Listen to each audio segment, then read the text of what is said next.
Your son is violent. He doesn't belong in this school. Principal Henderson said this while my 12-year-old son sat beside me, his face swollen, left eye nearly shut, blood still crusted under his nose. The other boy, the one who'd been bullying Caleb for 6 months, the one who threw the first punch, the one who'd been caught on camera attacking my son, sat in the office next door with his parents, laughing. No blood, no bruises, no consequences. So let me understand this correctly, I said, my voice dangerously calm. My son gets beaten for 6 months. He finally defends himself, and he's the one being expelled. Principal Henderson folded her hands. Mrs. Washington, we have a zero-tolerance policy for violence. He was defending himself. That's not what the witnesses say. What she didn't know, what she was about to discover in the most expensive way possible, was that I'm not just Mrs. Washington, concerned parent. I'm attorney Diane Washington, civil rights lawyer, 23 years of experience, and I've destroyed school districts for far less than this. This school was about to learn that zero tolerance works both ways. Welcome to Untold Chronicles, where hidden stories of justice finally come to light. Before we begin, drop your city in the comments. And if you believe self-defense isn't violence, hit that subscribe button right now, because this story is about to expose how zero tolerance really means zero common sense. Stay with me. This gets worse before it gets better. But it does get better. Let's dive in. Let me take you back to where this started. September 2023. Caleb's first day of 7th grade at Riverside Academy, a prestigious private school in Westchester County, New York. Annual tuition, $42,000. Claims to have the finest character education program in the state. My son was one of 8 black students in a school of 600. The first week, a boy named Tyler Brennan started in on him. Small stuff at first. Accidental shoulder checks in the hallway. Knocking Caleb's books out of his hands. Calling him scholarship kid, even though we paid full tuition. Caleb came home upset. Told me what was happening. Did you tell a teacher? I told Mr. Peterson. He said boys will be boys and I need to toughen up. I made a mental note. Called the school the next day. Spoke to the vice principal, Mrs. Reynolds. Mrs. Washington, we take bullying very seriously. I'll speak to Tyler's teacher and monitor the situation. The situation got worse. Week 3, Tyler accidentally spilled juice on Caleb's laptop during lunch. $1,200 MacBook destroyed. Security footage showed Tyler clearly doing it deliberately, then laughing. I called the school, demanded a meeting. Principal Henderson's response, boys can be clumsy. We'll remind Tyler to be more careful. No consequences. No restitution. No apology. Week 5, Tyler started the racial slurs. Called Caleb the N-word in gym class. Multiple students heard it. Caleb told his gym teacher, Coach Morrison. Coach Morrison's response, I didn't hear it, so I can't do anything about it. I called the school again. This time I was furious. My son is being racially harassed. This is a Title VI violation. You need to address this immediately. Principal Henderson scheduled a meeting. Tyler's parents were there, Robert and Catherine Brennan. Robert was a major donor to the school. Catherine sat on the parent board. I'm sure this is all a misunderstanding, Catherine said, smiling. Tyler would never use that word. He has black friends. He called my son the N-word in front of 20 students. Allegedly, Robert interrupted. No teacher heard it. And frankly, Mrs. Washington, I think your son might be exaggerating to get attention. I stared at him. Exaggerating? Tyler's a good kid. Honor roll. Basketball team. He wouldn't do something like this without provocation. Principal Henderson nodded sympathetically. Mrs. Washington, I understand you're protective of Caleb, but we've investigated and found no evidence of sustained harassment. Perhaps the boys just need to learn to get along. Learn to get along? My son is being called racial slurs. Alleged slurs, Robert corrected. And your solution is for him to get along with his bully? We prefer the term conflict resolution, Principal Henderson said. Both boys need to take responsibility for improving their relationship. I left that meeting knowing exactly what was happening. Donor family's kid gets protected.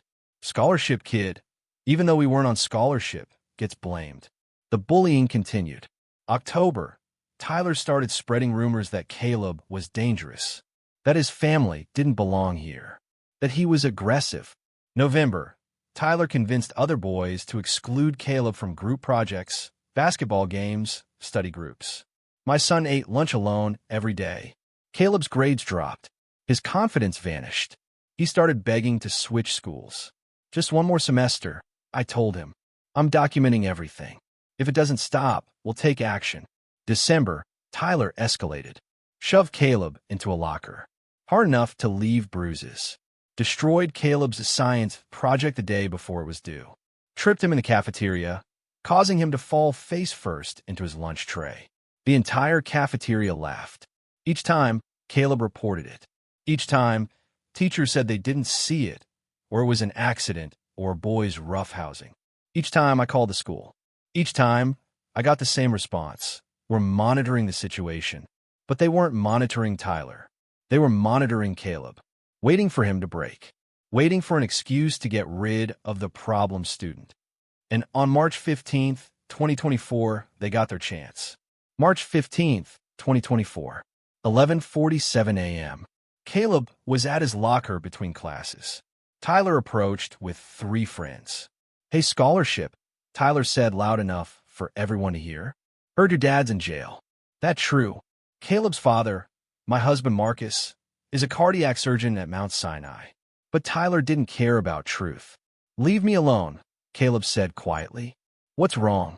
Gonna cry? Gonna run to your mommy? Caleb closed his locker. Try to walk away. Tyler grabbed his backpack, yanked him backwards. I'm talking to you. N-word.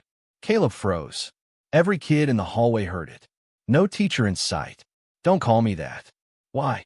It's what you are. You don't belong here. None of your kind belongs here. Tyler shoved him.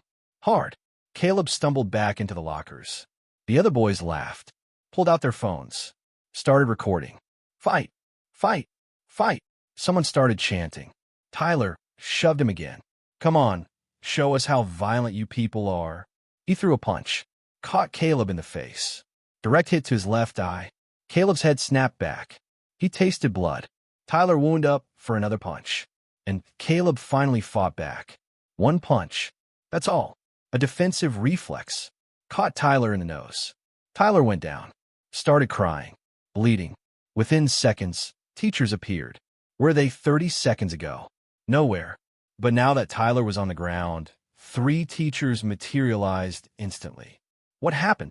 Coach Morrison demanded. Caleb attacked Tyler. One of Tyler's friends yelled. We were just standing here, and he went crazy. That's not. Caleb started. Don't move.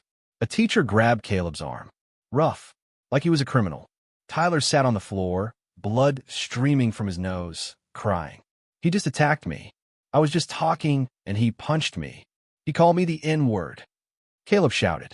He's been bullying me for 6 months. He punched me first. Young man, you need to calm down right now. Coach Morrison got in Caleb's face. This kind of violent behavior is unacceptable. I was defending myself. Security arrived. Campus security. For my 12-year-old son, they escorted him, firmly, like he was dangerous, to the principal's office while a teacher helped Tyler to the nurse. Caleb sat outside Principal Henderson's office for 45 minutes. No ice for his swelling eye. No one checking if he was okay. Just sitting there while Tyler got treated like a victim. The school called me at 12:34 p.m. Mrs. Washington, there's been an incident. Caleb attacked another student. You need to come in immediately. I was in court. Had to request a recess. Drove to the school in 15 minutes, breaking every speed limit.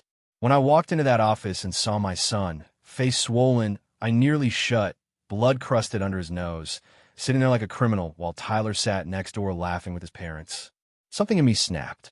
Principal Henderson sat behind her desk. Vice Principal Reynolds beside her.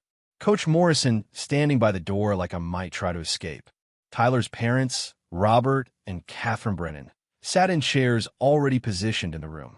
Comfortable, like they'd been expecting this. My son sat in the corner. Alone, injured, scared. Mrs. Washington, thank you for coming.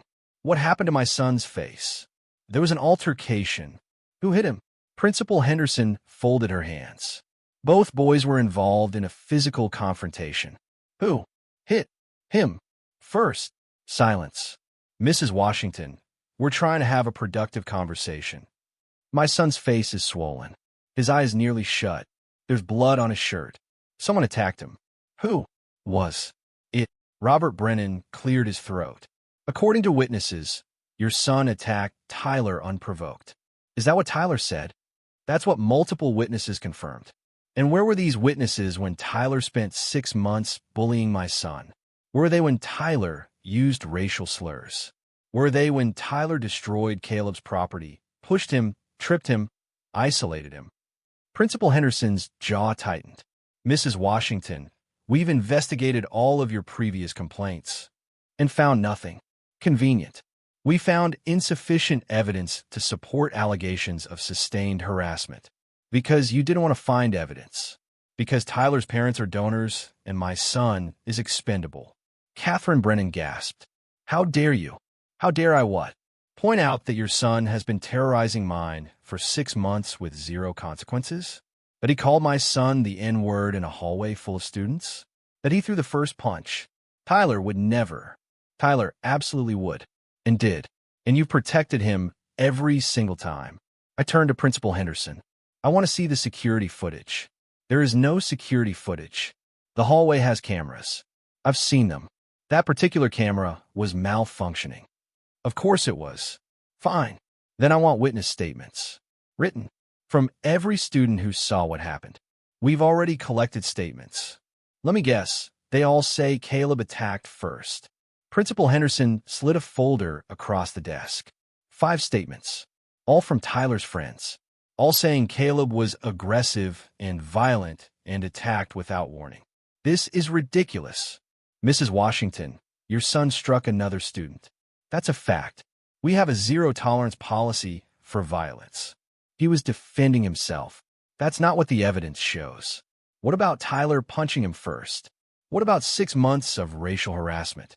We have no evidence of that. You have my complaints. Phone calls, emails, documented incidents, allegations, unsubstantiated allegations that we investigated thoroughly and found insufficient evidence to support. Robert Brennan leaned forward. Look, we're reasonable people. We understand boys fight. Tyler's willing to forgive Caleb and move on. Forgive him, but we need assurances that your son will control his temper going forward. I stared at them. All of them. Principal Henderson with her practiced sympathy. The Brennans with their smug entitlement. Coach Morrison with his arms crossed, looking at my son like he was a thug. What are the consequences? I asked quietly. For both boys, Principal Henderson said, we're recommending a 3-day suspension. For Tyler too? For both boys. Tyler spent 6 months terrorizing my son, used racial slurs, threw the first punch, and he gets 3-day suspension. We believe in equitable consequences. And Caleb gets what? Principal Henderson's expression shifted. Harder now, given Caleb's pattern of aggressive behavior. Pattern. Multiple teachers have reported concerns about his anger issues. What anger issues? He's never been in trouble before.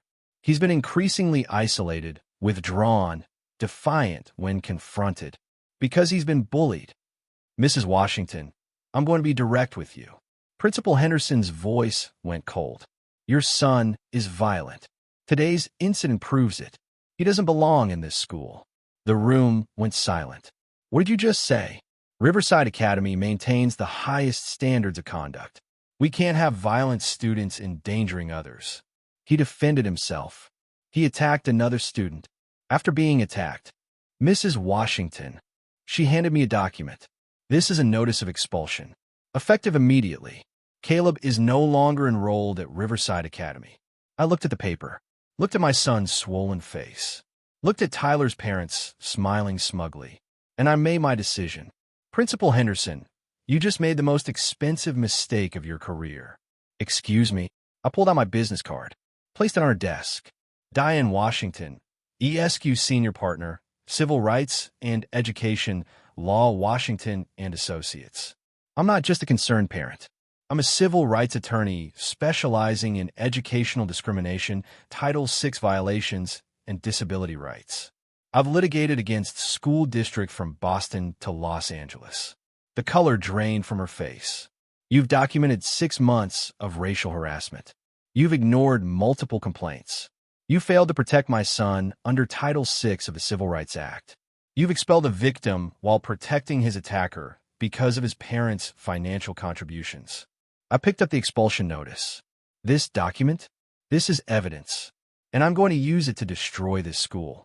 Mrs. Washington, you're overreacting. I'll see you in court. I took my son's hand. We walked out.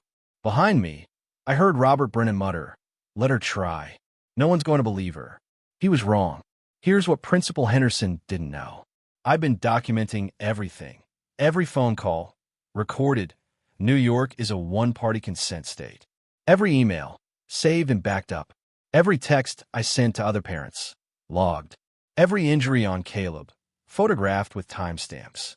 And I'd done something else. After the locker incident in December, I'd bought Caleb a smartwatch. Not just any smartwatch, one with HD video recording capability. If Tyler or anyone else bothers you, press this button. It starts recording. Don't tell anyone you're doing it. Just record. Caleb had been recording for 3 months. Every slur, every shove, every threat, every time a teacher ignored him. And on March 15th, 2024, at 11:47 a.m., Caleb's smartwatch captured everything. Tyler's approach. The N-word, the shove, the first punch, and Caleb's single defensive response. Crystal clear. Audio and video. Time-stamped. Unedited. The smoking gun. That weekend, I assembled my case. 47 emails to school administration documenting harassment. 23 recorded phone calls with school officials. 15 time-stamped photos of Caleb's injuries. 3 months of smartwatch video footage. Medical records from our pediatrician documenting injuries. Psychological evaluation showing Caleb developed anxiety and depression from sustained bullying. Witnesses from other Black families whose children faced similar treatment. Analysis of Riverside Academy's disciplinary records showing Black students received harsher punishments for identical infractions. I also hired a private investigator. Within a week, we found Tyler Brennan had been involved in 3 previous incidents at his former school before Riverside. The Brennan family donated $500,000 annually to Riverside Academy. Principal Henderson received a discretionary bonus tied to donor satisfaction. 2 other Black students have been expelled in the past 3 years, both for violent behavior, both in altercations where they were provoked. Security camera footage was lost in 6 of the last 8 incidents involving Black students. Pattern and practice. That's what lawyers call it. Systemic discrimination. On March 29, 2024, I filed a federal lawsuit. Caleb Washington versus Riverside Academy, Principal Henderson, Coach Morrison, and the Board of Trustees. Causes of action. Violation of Title VI, racial discrimination in education. Violation of equal protection under 14th Amendment. Negligent supervision and deliberate indifference. Intentional infliction of emotional distress. Breach of contract. Tuition paid for safe educational environment not provided. Damages sought. $15 million compensatory, $25 million punitive complete overhaul of disciplinary policies, mandatory anti-bias training for all staff, resignation of Principal Henderson. The lawsuit was filed at 9 a.m. By 11 a.m., it was national news. Turns out, people care when prestigious private schools expel Black children for defending themselves. The story hit Twitter first. I contacted a journalist friend who specialized in education coverage. She wrote a thread. A Black 12-year-old was expelled from a $42,000 per year private school for defending himself after 6 months of racial harassment. His mother, a civil rights attorney, has receipts. All of them. This is going to be huge. The thread went viral. 2.3 million views in 6 hours. Then CNN picked it up. Then MSNBC. Then the New York Times. Elite school accused of racial bias in expulsion case. $42,000 a year, academy faces federal discrimination lawsuit. Mother attorney says son expelled for self-defense. Files $40 million suit. Local news showed up at our house. National news wanted interviews. My phone wouldn't stop ringing. I gave one interview. Just one. To CBS this morning. Mrs. Washington, Riverside Academy, says they have a zero-tolerance policy for violence. What's your response? Zero tolerance should mean zero tolerance for all violence, including racial harassment, including bullying, including attacks on my son. But somehow there's zero tolerance only applied to the black child who fought back, not the white child who spent 6 months terrorizing him. They claim they investigated your complaints. They claim a lot of things. I have emails showing they dismissed every complaint as insufficient evidence. I have recordings of administrators telling me to let boys be boys. I have video footage, actual video of the attack on my son. And I have documents showing this school has a pattern of expelling black children while protecting wealthy donors' kids. What do you want? Justice, accountability, and systemic change so no other black child goes through what my son went through. The interview aired on April 3rd.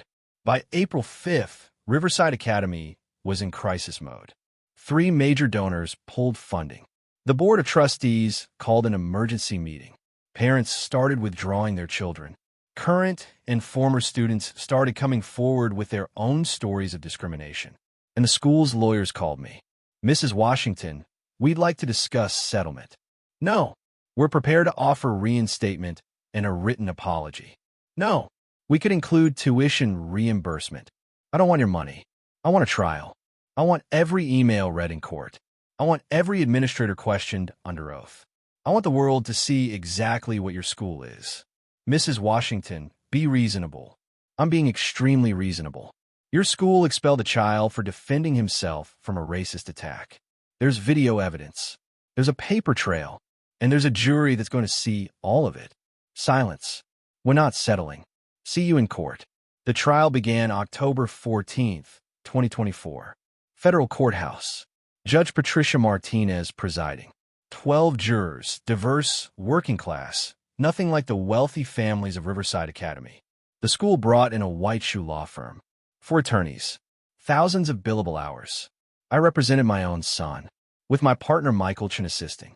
Opening statements. Defense.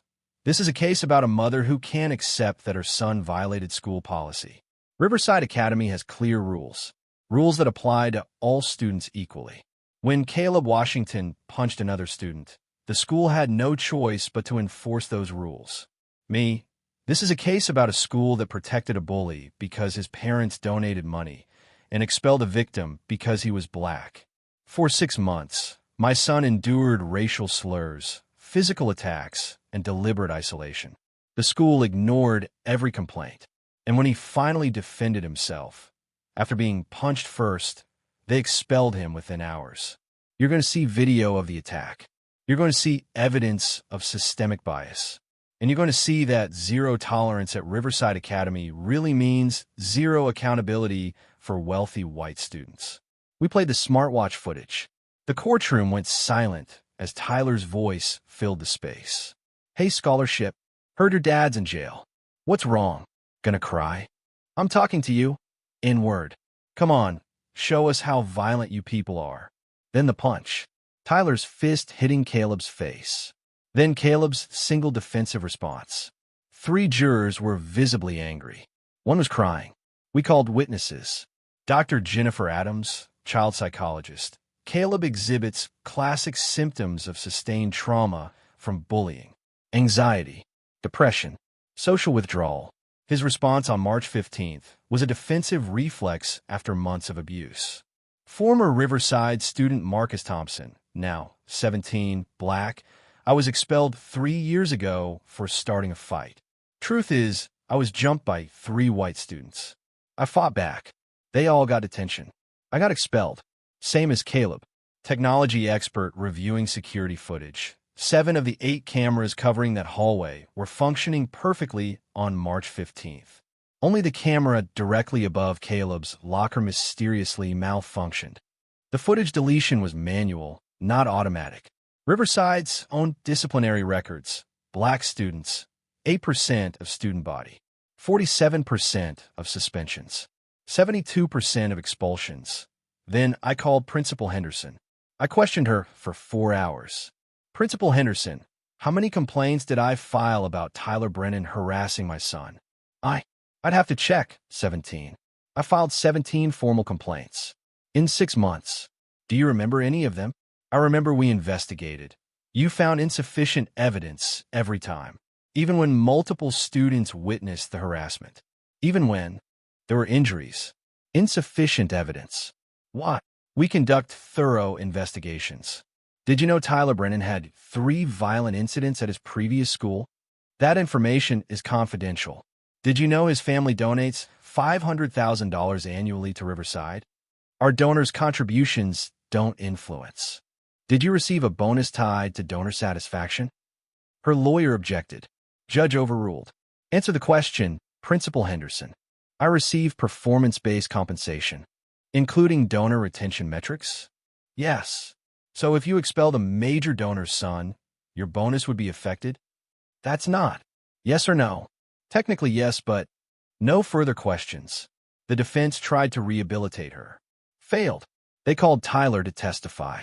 17 years old now. Still smug. My cross-examination. Tyler, did you call my son the N-word on March 15th? No. You're under oath. I didn't say that. I played the video again. His voice crystal clear. That's not what it sounds like. That's your voice, isn't it? I was joking. Racial slurs are jokes. I didn't mean. You punch him first, didn't you? He was threatening me. The video shows him trying to walk away. He was being aggressive. By walking away, I felt threatened by a boy smaller than you. Trying to leave? Tyler broke down, crying on the stand. The jury didn't look sympathetic. Closing arguments. Me, ladies and gentlemen, you've seen the evidence. Video proof of the attack.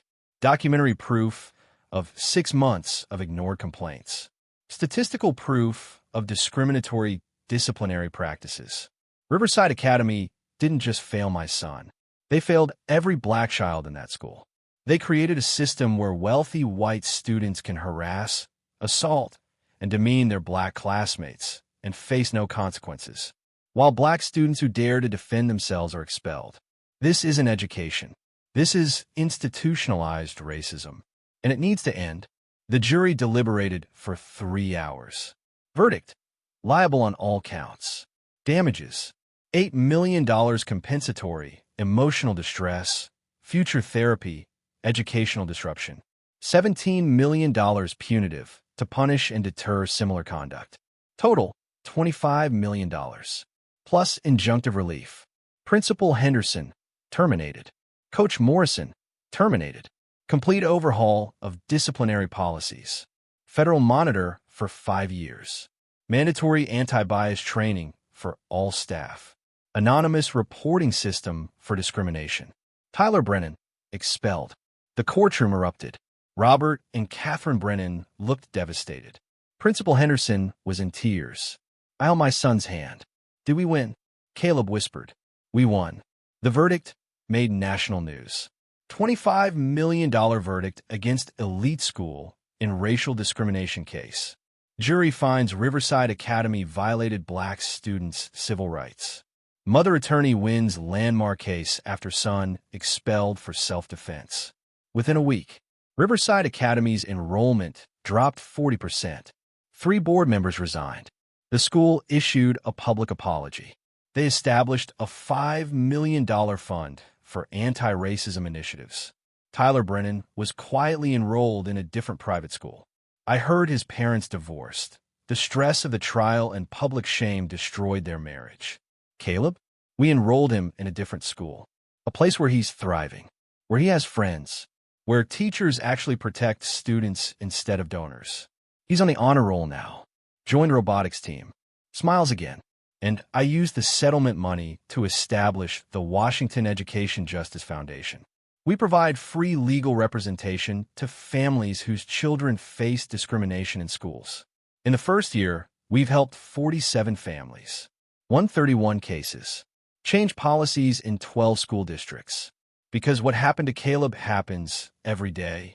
Black boys suspended for defiance when white boys are spirited. Black girls sent home for natural hair when white girls aren't. Black students punished more harshly for identical infractions. The system is broken, but we're fixing it, one case at a time. Lesson 1. Document everything, always. I saved every email, recorded every phone call, photographed every injury. That documentation won our case. Without it, it would have been he said, she said. If your child faces discrimination, create a paper trail. Dates, times, names, photos, everything. Documentation turns allegations into evidence. Lesson 2. Schools protect their interests, not always your child's. Riverside protected their donor's son over my son's safety. That's not unusual.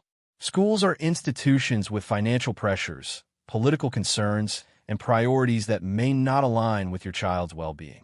Never assume the school will do the right thing. Advocate fiercely. Lesson 3. Zero tolerance policies often mean zero thinking. Zero tolerance sounds good. In practice, it punishes victims and attackers equally. It removes context. It ignores nuance. A child defending themselves after months of abuse is not the same as a child attacking unprovoked. But zero tolerance treats them identically. Push back against these policies. Demand context matter. Lesson 4. Systematic discrimination is real and provable. We prove Riverside had a pattern. Black students received harsher punishments for identical infractions. That pattern showed intent. If your child faces discrimination, look for patterns. Other families, historical data, statistical analysis. Individual incidents can be dismissed. Patterns can't. Lesson 5. Video evidence is invaluable. That Smartwatch video won our case. Without it, Tyler's lies would have stood. In a world of smartphones and surveillance, video evidence is powerful. If legal in your state, record interactions. Document what happens. Lesson 6. Money talks and walks. The school's donors pulled funding. That got their attention faster than any lawsuit. When institutions face financial consequences, they change. If you're fighting a school, organize other parents.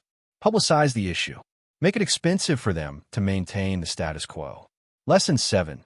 Self-defense is not violence. Caleb defending himself was not the same as Tyler attacking him. Context matters. Intent matters. History matters.